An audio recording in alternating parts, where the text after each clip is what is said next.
Ya, berjumpa lagi dengan saya di hari Rabu tanggal 13 Mei 2020. Mudah-mudahan saudara semua dalam keadaan sehat. Kali ini kita akan berjumpa di mata kuliah TPR ya, tanaman perkebunan rakyat. Komoditi tanamannya adalah kayu manis Cinnamomum sp. Baik, kita slideshow dulu.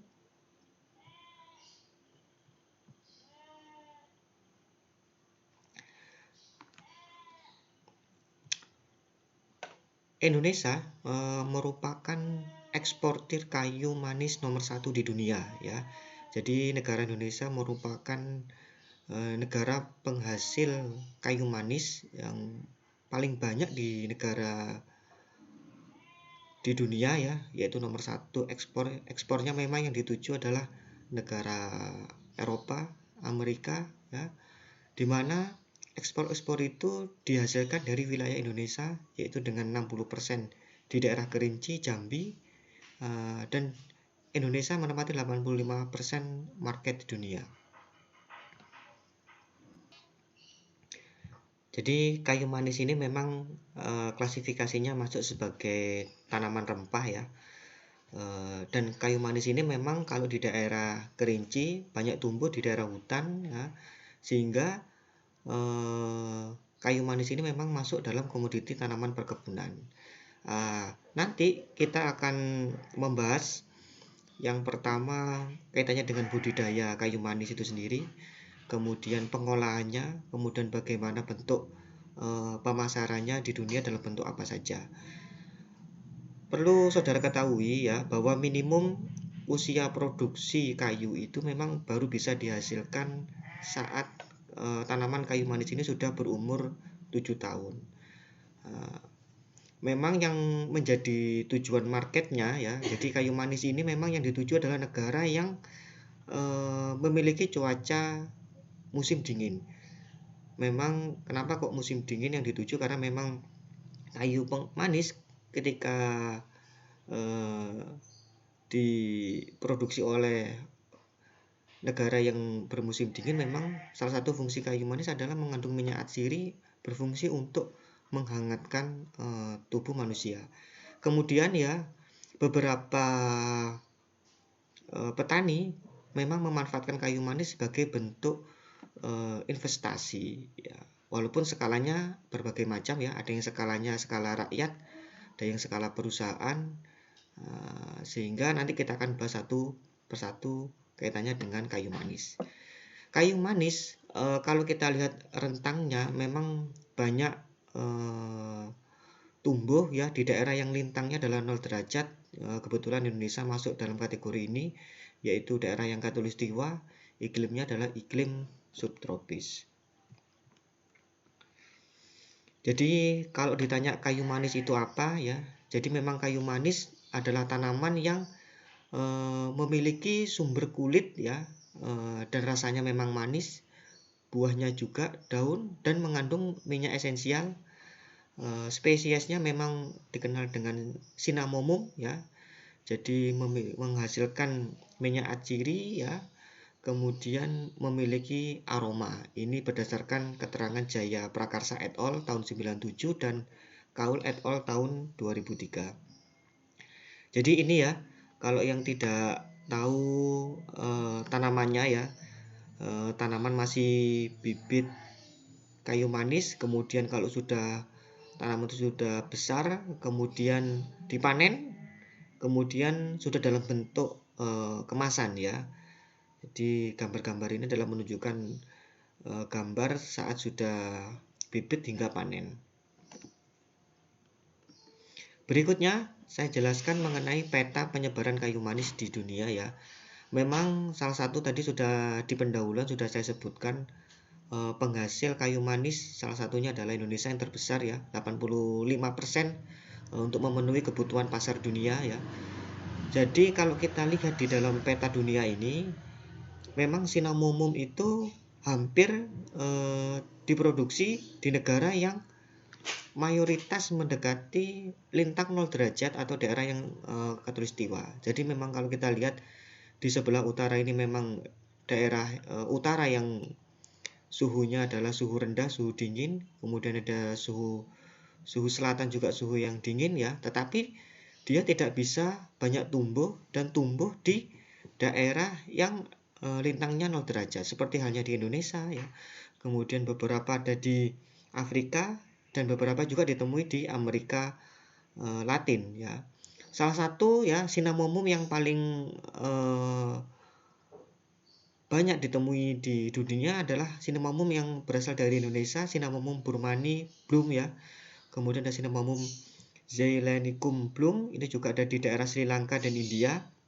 Kemudian ada di daerah Vietnam ada Cinnamomum laureuroi Bloom ya di Vietnam.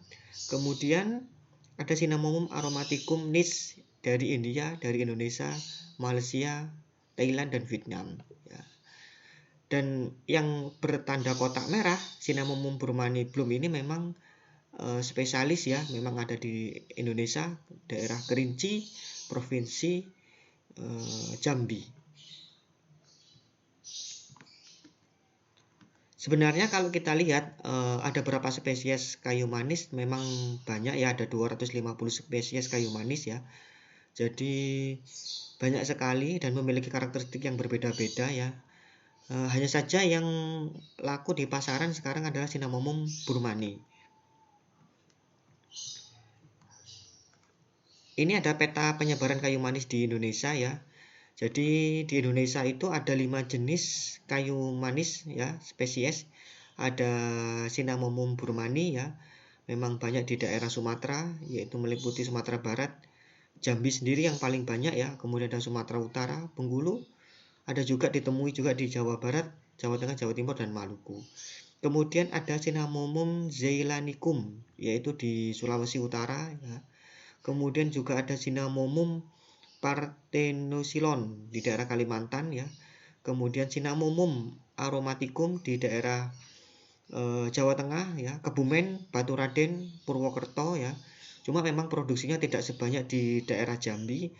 Kemudian yang nomor 5 ada Cinnamomum cassia, yaitu memang diproduksi paling banyak di Ambon ya, Maluku ya, dan Pulau Seram.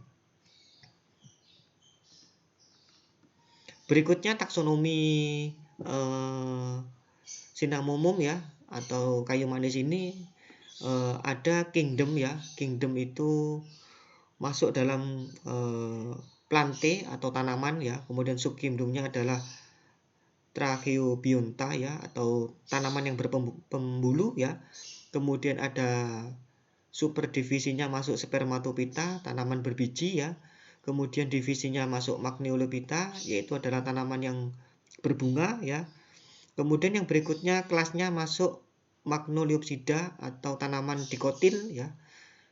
Kemudian subkelasnya Magnoliidae, ordonya masuk Laurales, familinya Lauraceae, kemudian genusnya adalah Cinnamomum. Kemudian spesiesnya adalah Cinnamomum burmani Bloom ya. Berdasarkan database dari National Plant tahun 2005. Jadi itu tadi adalah taksonominya. Kemudian untuk jenis tanamannya, jadi ada 3 yang kita sedikit bahas. Yang pertama adalah Cinnamomum burmani ya. Jadi Cinnamomum burmani ini adalah memiliki karakteristik rendemen minyak atsirinya 1-4% ya. Karakteristiknya adalah warna kuning kecoklatan. Kemudian yang Cinnamomum cassia ya, rendemen minyaknya sama dengan Cinnamomum burmani. Tetapi kalau yang Cinnamomum laureiri ini adalah minyak atsirinya atau rendemennya mencapai 7%, warnanya kecoklatan hingga coklat pucat. Bagaimana syarat tumbuh tanaman kayu manis ini? Jadi syarat tumbuh tanaman kayu manis ini dia pada ketinggian 500 sampai 1500 dpl ya, di atas permukaan laut. Kemudian iklimnya adalah iklim tropis basah. Curah hujan antara 2000 sampai 2500 mm per tahun. suhu antara 18 derajat Celcius sampai 27 derajat Celcius. Seperti yang saya bilang di awal bahwa memang tanaman ini ya kisarannya tidak bisa bertahan di suhu yang rendah, terutama suhu di bawah 18 atau suhu yang panasnya terlalu berlebih juga tidak bisa tumbuh ya. Sehingga Indonesia sangat pas dan cocok kaitannya dengan tanaman kayu manis. Kemudian kelembapan sekitar 70-90% ya. Jadi kalau kelembapan memang masih ada sedikit pengaruh kaitannya dengan curah hujan. Kemudian sinar matahari dalam hal ini adalah intensitas cahaya sekitar 40-70%. Kemudian keasaman tanah atau pH tanah berkisar antara pH 5 sampai 6,5. Saya sedikit membahas tentang kenapa tanaman kayu manis ini bisa tumbuh dengan pH tanah 5 sampai 6,5. Karena pH tanah 5 sampai 6,5 ya, unsur hara yang ada di dalam tanah ini memang terpenuhi ya. Jadi unsur hara makro, unsur hara mikro ya, semuanya terpenuhi ketika pH tanah mencapai 5 sampai 6,5. Saya akan sedikit membahas tentang pH tanah ya. Jadi pH tanah itu bisa diukur menggunakan soil meter ya. Jadi soil meter itu adalah alat pengukur keasaman tanah ya. Jadi memang asam basanya tanah itu sangat berpengaruh kaitannya dengan pertumbuhan kayu manis. Jadi kalau pH 7 itu pH netral ya. pH semakin rendah maka menunjukkan keasamannya semakin tinggi. Sedangkan pH semakin tinggi menunjukkan dia semakin basah atau kealkaliannya semakin tinggi.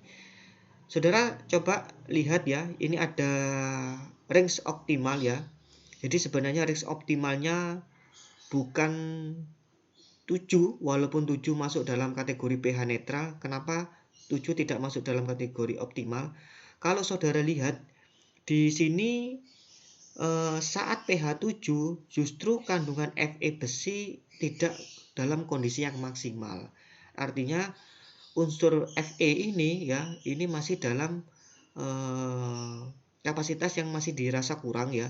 Tetapi ketika pH itu berkisar antara 6 sampai 6,5, maka semua ketersediaan unsur hara baik makro dan mikro ya, bisa meliputi dari N, P, K, S sampai unsur mikro juga ya, kalsium, magnesium, semuanya terpenuhi ya, ketersediaan unsur hara terpenuhi.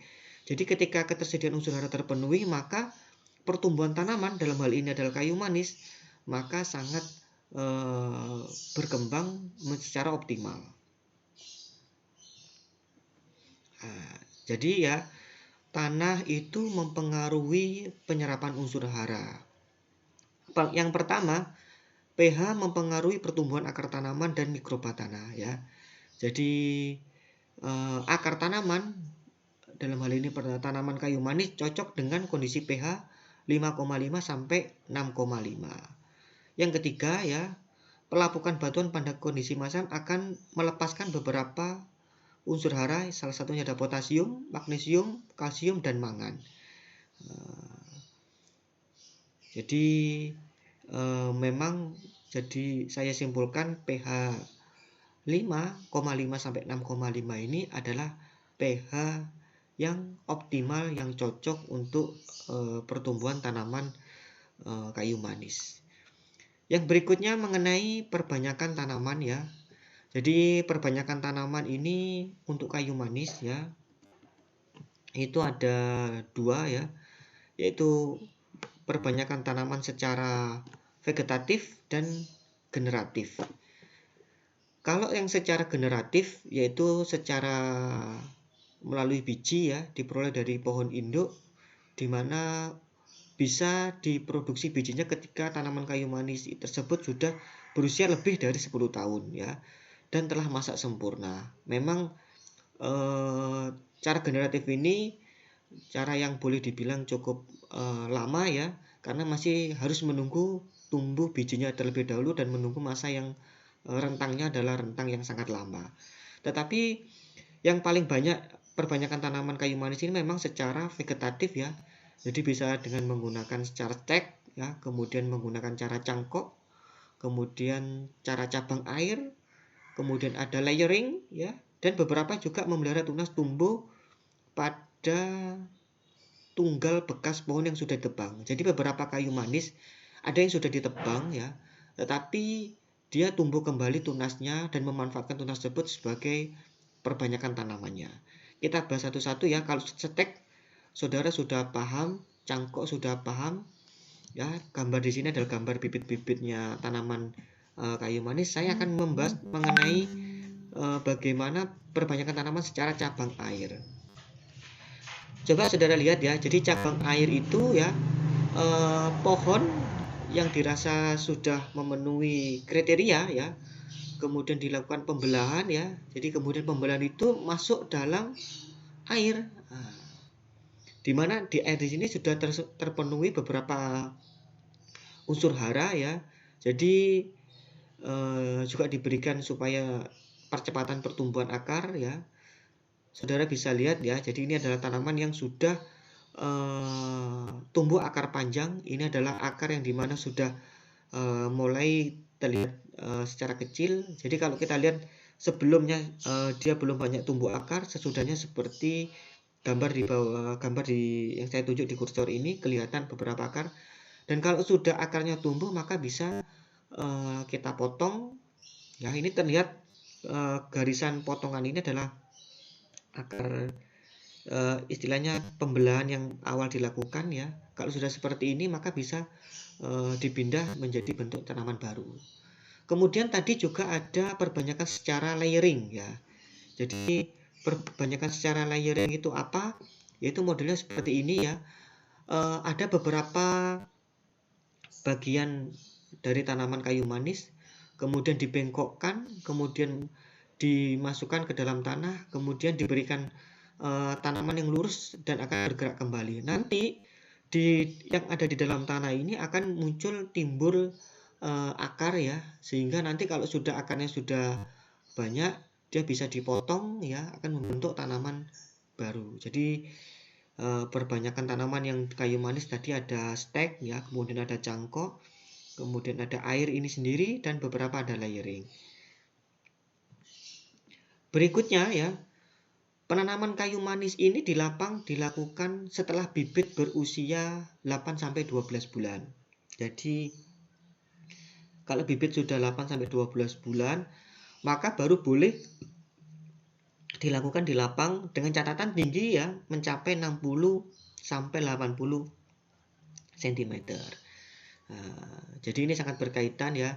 Jadi ketika usianya 8-12, syarat yang kedua tingginya mencapai 60-80 cm. Kemudian yang kedua ada jarak tanam. Kenapa harus ada jarak tanam ya? Ini menjadi penting ya. Jadi tanaman itu terutama kayu manis tidak diperbolehkan jarak tanam yang terlalu dekat. Ya, karena kenapa ya? Kalau tanaman satu sama lain terlalu dekat maka akan terjadi persaingan dan pertumbuhan tersebut menyebabkan tanaman kayu manis bertumbuh tidak optimal. Karena kalau sudah terlalu dekat persaingan yang terjadi ya mempersaingkan banyak hal ya, bersaing unsur hara, bersaing memperebutkan cahaya dan lain sebagainya, sehingga menyebabkan tanaman tersebut menjadi tidak berkembang secara optimal dan kualitas kayu manisnya juga semakin tidak yang diharapkan. Jarak tanam ini tergantung elevasi ya, dan umumnya yang digunakan memang bermacam-macam ya, tergantung elevasinya.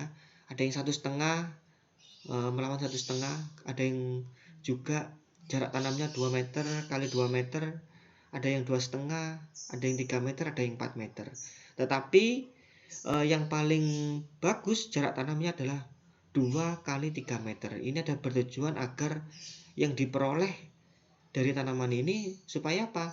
Batangnya itu bisa menghasilkan batang yang lurus. Karena kalau sampai batangnya kayu manis ini miring, ini juga akan mempengaruhi kualitas dari kulit kayu manis tersebut.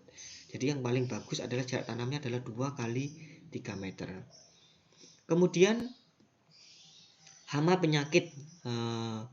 Jadi hama penyakit kaitannya dengan kayu manis ini serangan, yaitu ada disebabkan oleh ada jamur ya, kemudian juga ada beberapa bakteri. Salah satunya ada Aisidium cinnamoni ya, karena memang dia spesialis di kayu manis. Beberapa nama ilmiahnya pun dipakai untuk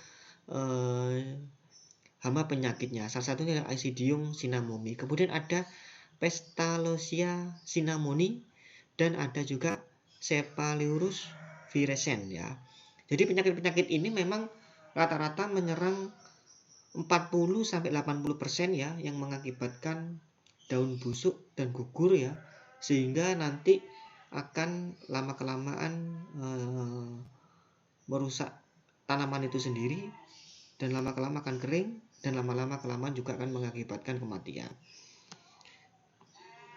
Nah, ini adalah Aisidium cinnamoni ya. Gambar A ini menunjukkan bahwa tanaman tersebut mengalami gejala terserang Aisidium ya. Jadi gambarnya penampakannya seperti ini. Kemudian gambar B menunjukkan bahwa yang diserang salah satunya adalah di daerah daun petiol ya. Jadi di daerah sini ini ya, ini merupakan yang salah satu yang menjadi incaran Aisidium ya. Kemudian yang gambar C ya, ini juga menyerang di daerah pucuk atau daun mudanya. Nah, ini terlihat beberapa yang berwarna orange, ini adalah beberapa Aisidium ya. Kemudian yang D ya, ini juga menyerang di buah yang muda. Nah, sehingga buah-buah tersebut ya tidak sampai bisa menghasilkan buah yang maksimal. Kemudian gambar E, kalau dilihat di dalam mikroskop, ini akan terlihat ya, mikroskop dengan ukuran 20 mikron. Spormogoniumnya akan terlihat seperti ini ya. Tetapi kalau kita perjelas lagi dengan perbesaran 10 mikron ya, gambarnya seperti yang gambar di F ini. Kemudian kita perbesar lagi yang G ya, terlihat beberapa titik-titik spormogoniumnya ya. Kemudian yang gambar H, kalau kita lihat di ini membentuk telespor ya. Jadi telespor ini kalau dilihat di SEM ya, SEM itu adalah scan elektron mikroskop ya, atau mikroskop elektron ya. Memang sangat terlihat beberapa kayak butiran-butiran ya. Ini yang menyebabkan rusaknya tanaman ya. Jadi memang intinya ada di telespor ini ya. Kemudian kalau kita gambar di I ini ya, ini juga lanjutan dari gambar SEM. Kemudian ini adalah yang J adalah peridial selnya ya, dinding sel wallnya ya, seperti ini kalau kita amati secara detail. Kemudian yang K ini pertumbuhan telespornya ya. Jadi pertumbuhan telespornya bentuk seperti ini, tetapi ketika dia sudah diinokulkan ke daun akan berbentuk di gambar yang I. Gambar-gambar ini saya ambil di jurnalnya Dono dan Makoto tahun 2015. Kemudian panennya itu ada beberapa cara ya. Jadi tanaman ini dapat dipanen dengan berbagai cara. Ada 4 cara. Yang pertama, batang dipotong sekaligus ya. Jadi batang langsung dipotong, langsung diambil. Kemudian yang kedua, ada cara ditumbuk ya. Jadi cara ditumbuk ini memang cara yang dimodel 5 cm atau beberapa ukuran yang ditentukan, kemudian diambil, tetapi nanti setelah diambil mengharapkan beberapa yang diambil nanti akan ada tumbuh lagi lapisan kulit kayunya. Kemudian yang ketiga, ada cara yang batangnya dipukul-pukul sebelum ditebang ya, tetapi memang ini dilakukan tidak dalam jangka yang pendek. Jadi di 2-3 bulan biasanya dipukul-pukul terlebih dahulu ya, secara rutin, sehingga harapannya kulit-kulit yang ada di tanaman kayu manis ini bisa terlepas dengan mudah. Kemudian yang cara 4, cara filtrasi Vietnam ya, dengan cara memotong bagian kulit batang berselang-selang seperti papan catur. ya. Jadi beberapa bagian tanaman dipotong, kemudian tidak dipotong, dipotong lagi ya. Seperti halnya tanaman papan catur. Jadi semua jenis panen ini punya maksud sendiri-sendiri ya. Jadi minta skala kecil, besar, atau minta kualitas secara produk ekspor itu pun akan berbeda ketika kaitannya dengan cara panennya. Baik, yang berikutnya ya, pemanenan kulit kayu manis memang dilakukan dua fase. Fase pertama adalah penjarangan ya, yaitu untuk mencari pertumbuhan yang rendable. Fase yang kedua adalah pengambilan hasil pada waktu yang ditentukan ya. Jadi panen pertama ditujukan untuk penjarangan ya. Pohon yang pertumbuhan kurang baik pada umur 3-5 tahun ya, hasil kulit rata-rata 0,5 kg per batang. Sedangkan panen kedua ya, saat tanaman usia dewasa 6-9 tahun ya, hasil kulitnya memang lebih berat 2,5 kg per batang dan telah memenuhi syarat ekspor. Kemudian efek farmakologis kayu manis Cinnamomum burmani ya, salah satunya digunakan sebagai peluru keringat atau diapuretik, kemudian juga anti rematik ya. Kemudian fungsi lainnya adalah meningkatkan nafsu makan ya, kemudian juga menghilangkan rasa sakit atau analgesik, kemudian juga sebagai obat asam urat, kemudian juga bisa menurunkan darah ya atau hipertensi, kemudian juga berfungsi untuk yang sakit lambung ya atau gastritis ya, kemudian sakit kepala, masuk angin, perut kembung, diare, dan banyak lagi beberapa yang fungsi dari kayu manis tersebut.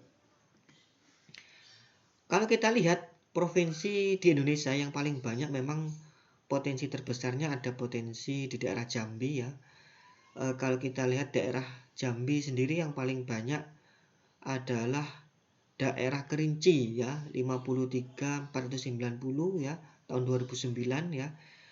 Badan Pusat Statistik Provinsi Jambi. Daerah yang tertinggi kedua daerah Merangin dan sedikit di daerah Bungu. Cinnamomum burmani ini ya memang asalnya memang dari Indonesia. Memang ada yang menyebutnya sebagai korinje ya, asli daerah Jambi. Luas lahannya memang 53.249 hektar ya, ketinggiannya memang 500 sampai 3.800 mdpl ya. Jumlah yang dipekerjakan di sektor ini memang 70.000 ya orang di daerah Kerinci, tergantung bagaimana bisnis kayu manis tersebut ya. Kemudian pasar dunia ya, Cinnamomum burmani ini adalah produksi kayu manis terbesar di dunia ya, memasok 92.000 ton secara global dengan total persentase 46,7 pasar per dunia tahun 2013. Jadi produk utamanya yang diambil adalah kayu manisnya, kemudian bisa dalam bentuk tabung, bisa dalam bentuk bubuk ya, atau minyak daunnya dan minyak kulitnya juga bisa digunakan kaitannya dengan produksi ini. Kemudian pasar ekspornya ya, Cina, kemudian Amerika, yang Jepang, dan paling banyak di negara Eropa ya. Kemudian ada beberapa kebijakan dan peraturan kaitannya dengan kayu manis ini. Yang pertama, peraturan Menteri Kehutanan tahun P35 Menhub 2007 mengkategorikan bahwa Cinnamomum burmani ini sebagai tanaman asli Indonesia tetapi hasil hutan bukan kayu. Kemudian peraturan yang kedua, Kementerian Hukum dan HAM mengkategorikan ya Cinnamomum burmani ini ya merupakan indikator geografis sebagai merek kayu manis korinje berdasarkan aturan 51 tahun 2015. Luas lahan perkebunan kayu manis di Provinsi Jambi berdasarkan data BPS tahun 2017 ya, memang paling banyak total produksi ya, dalam hal ini dilihat dalam jumlah ton. Jambi provinsi ini adalah total secara keseluruhan ya.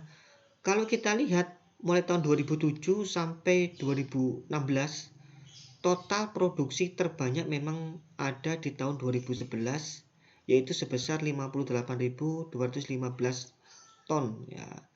Tetapi berkurang ya, bahkan tahun 2016 ini pun juga mengalami penurunan, yaitu 56.253 ya. Mudah-mudahan harapan Indonesia ya, khususnya sebenarnya mengharapkan tanaman kayu manis ini tidak hanya di daerah Jambi saja, tetapi bisa lebih luas ya, di daerah Kalimantan, di daerah Sulawesi ya, ataupun di daerah-daerah yang lain, tentu dengan kondisi geografis yang ada di sana.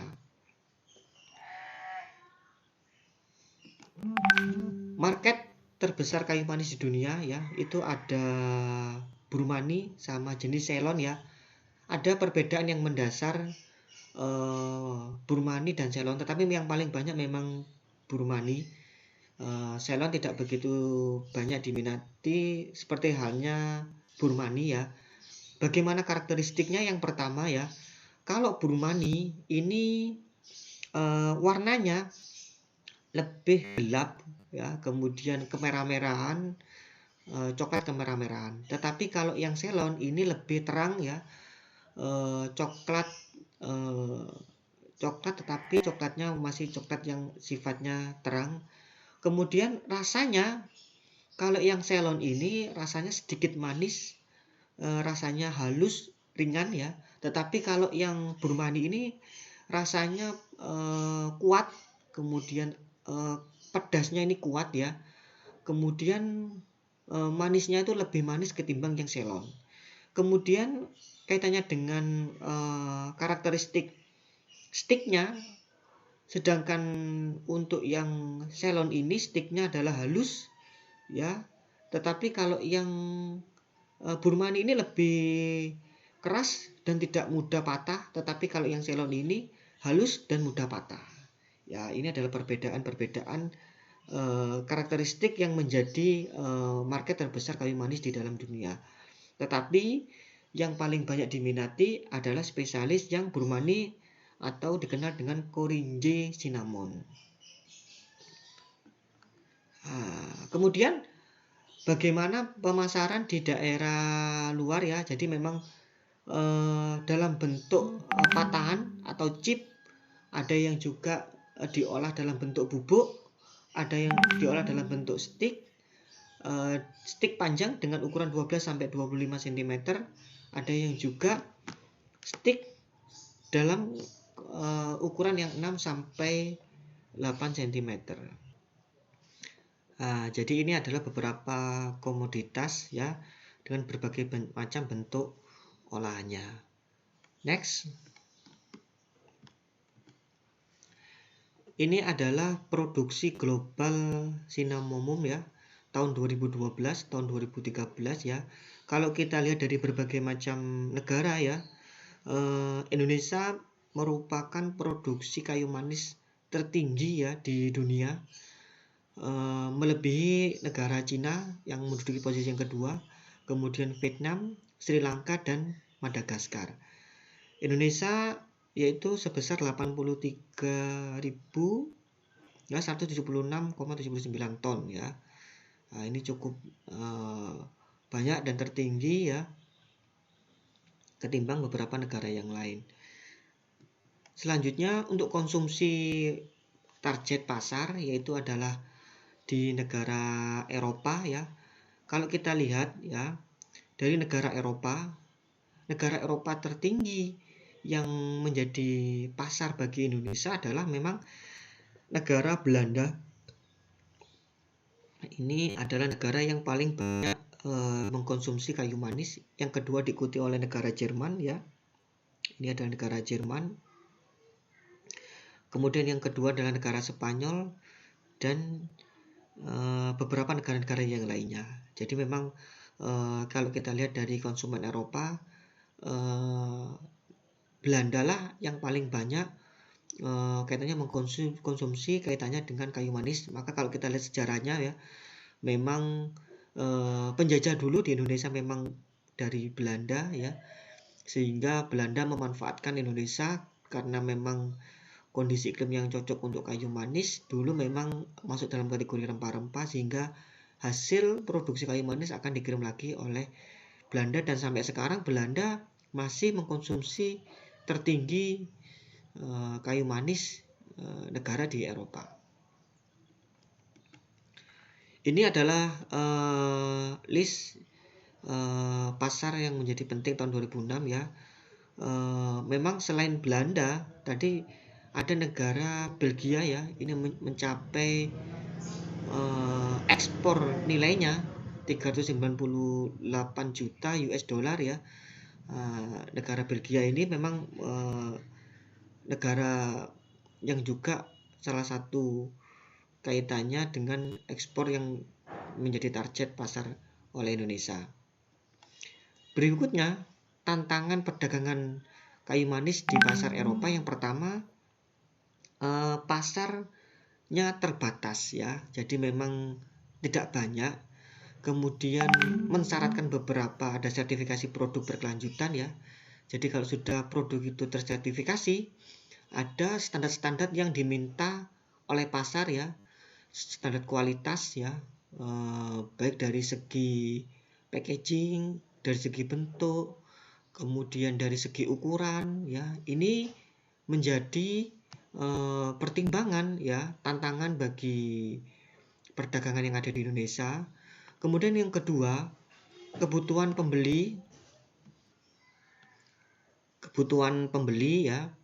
Jadi yang menjadi pertimbangan kebutuhan pembeli adalah keamanan pangan ya. Jadi akan menjadi ketelusuran bagaimana dia ditanam ya, di lahan yang bagaimana, di samping lingkungan tersebut harus bagaimana. Ini menjadi pertimbangan bagi pembeli ya. Kemudian kebersihan, kontrolnya, tanggung jawab sosial perusahaan, ini akan menjadi pengawasan bagi kebutuhan pembeli. Ini menjadi tantangannya. Kemudian yang berikutnya ada standar kepatuhan. Nah, berharap ya standar kepatuhan ini ya, karena memang ini ada yang semacam sifatnya kan memang aditif makanan ya, supaya tidak ada hal yang sifatnya ada pemalsuan ya, kemudian kontaminasi dengan yang lainnya ya, dan keamanan yang lainnya. Sehingga tantangan perdagangan Cinnamomum ini di pasar Uni Eropa, jadi ada pasar terbatas, kebutuhan pembeli, dan standar kepatuhan. Yang berikutnya mengenai sertifikasi dan ancaman ya. Jadi memang ya, kalau kita lihat sertifikasi itu menawarkan serangkaian manfaat yang diharapkan dapat dibagi secara luas menjadi manfaat ekonomi dan lingkungan. Jadi tanaman tersebut harus tersertifikasi. Beberapa sertifikasi juga ada beberapa lembaga yang mensertifikasi tanaman kayu manis ya. Memang masalah umum adalah kondisi pemerintah, ekonomi, dan masyarakat sipil ya. Perencanaan lahan yang tepat dan pemilihan global akan meningkat untuk komoditas yang bersertifikasi berkelanjutan. Jadi tanaman yang tersertifikasi akan lebih terpercaya ya, ketimbang tanaman yang tidak tersertifikasi. Kemudian ada yang juga diminati oleh beberapa negara, yaitu adalah penanaman kayu manis secara organik ya. Jadi mulai dari awal pertumbuhan ya, penggunaan pupuk, penggunaan pestisida ya, semuanya dilakukan secara alami ya. Kemudian kalau pupuknya menggunakan pupuk nabati ya, pestisida juga pestisida nabati, semuanya secara organik ya. Sehingga ya ini adalah organik label ya, karena prinsipnya begini, organik itu erat kaitannya dengan hal-hal yang sifatnya adalah tentang kesehatan. Secara kualitas memang tidak sebagus non-organik ya. Memang kalau non-organik itu kelihatan secara wujudnya memang bagus, tetapi organik dari tinjau dari segi kesehatan memang pasar di luar menginginkan kaitannya kayu manis ini secara organik. Jadi prinsip kesehatan yang perlu dipegang adalah pertanian organik harus melestarikan, meningkatkan kesehatan tanah ya, kaitannya dengan itu. Kemudian prinsip ekologinya harus didasarkan dengan siklus ekologi yang betul ya. Kemudian prinsip keadilan, jadi pertanian organik harus membangun hubungan yang mampu menjamin keadilan dalam hal ini adalah lingkungan ya. Kemudian prinsip perlindungan ya, jadi ada secara hati-hati tanggung jawab kesejahteraan bagi lingkungan. Peningkatan teoritis ya, kaitannya dengan kayu manis ya. Jadi yang pertama adalah petani ya. Jadi petani itu ya bisa meningkat pendapatannya ya, manakala dia harus melakukan suatu inovasi untuk peningkatan produk ya. Tentu ada beberapa tahapan ya supaya kaitannya produk atau kualitas kayu manis ini bisa masuk standar dalam kategori ekspor ya.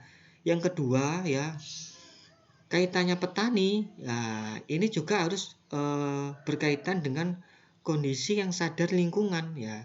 Sadar lingkungan itu bagaimana? Ya, kaitannya dengan kebijakan, pedoman ya, kemudian bagaimana perbaikan. Ini juga harus mentaati asas-asas kaitannya dengan lingkungan. Yang berikutnya ya, petani juga harus didukung dengan adanya bantuan teknologi ya. Dengan adanya bantuan teknologi, petani nanti mampu ya, tidak hanya sekedar budidaya, tetapi juga dalam masuk pengolahan, masuk dalam juga pemasaran, dan pemasaran tersebut masuk dalam kategori standar-standar yang telah ditentukan oleh pasar. Kemudian harusnya juga ada retail atau outlet ya, di mana nanti retail atau outlet ini masuk dalam konsumen atau market. Harapannya adalah seperti ini, tetapi semua memang tidak bisa mulus ya, tetapi beberapa memang ada beberapa tantangan, dan yang masih terjadi di Indonesia ini masih dalam semuanya berproses, dengan harapan ya kayu manis ini bisa mensejahterakan petani ya. Petani dalam hal ini adalah petani yang skala kecil. Yang berikutnya langkah kedepannya ya, jadi desain strategi sektor kompetitif untuk perbaikan mutu kayu manis. Yang pertama harus ada membangun visi bersama, satu visi untuk perbaikan setidaknya 10 tahun ya. Jadi sebagai hasil dari proses partisipasi dan inklusif dari antara para aktor. Kemudian yang kedua, merancang rencana aksi termasuk kegiatan, tindakan ya, tanggung jawab yang dalam tenggat waktu. Kemudian mengidentifikasi kemungkinan aliansi untuk bisnis inklusif ya, keterkaitan antara produsen dan pembeli. Kemudian saran untuk pengembang usaha kayu manis ya. Jadi yang pertama memang ada forum multi pihak ya, di mana nanti dikoordinasikan dan dipimpin oleh pemerintah, yang tujuannya nanti adalah untuk mensejahterakan petani kayu manis ya. Kemudian menciptakan komitmen yang lebih kuat ya dari berbagai pemangku kepentingan ya. Salah satunya adalah produktivitas kayu manis berkelanjutan jangka panjang. Fungsinya dengan adanya ini ada pemantauan pelaksanaan rencana aksi nasional untuk produktivitas kayu manis berkelanjutan. Kesimpulan yang didapat yang pertama ya, di dunia global perdagangan tidak dapat dihindari dan membawa pertumbuhan ekonomi. Namun, perdagangan mungkin memiliki beberapa dampak negatif atau eksternalitas pada sejumlah aspek. Salah satunya adalah petani yang kecil ya. Kemudian perjanjian perdagangan memiliki beberapa aturan sehingga ini yang menjadi problem dan masalah. Indonesia dapat menyesuaikan standar yang diharapkan kualitas produknya, inovasi teknologi, promosi dan kerjasama perdagangan. Jadi kaitannya dengan kayu manis, jadi mungkin ini yang bisa saya sampaikan. Mudah-mudahan dapat memberikan manfaat. Untuk perkuliahan kali ini saya akhiri. Assalamualaikum warahmatullahi wabarakatuh.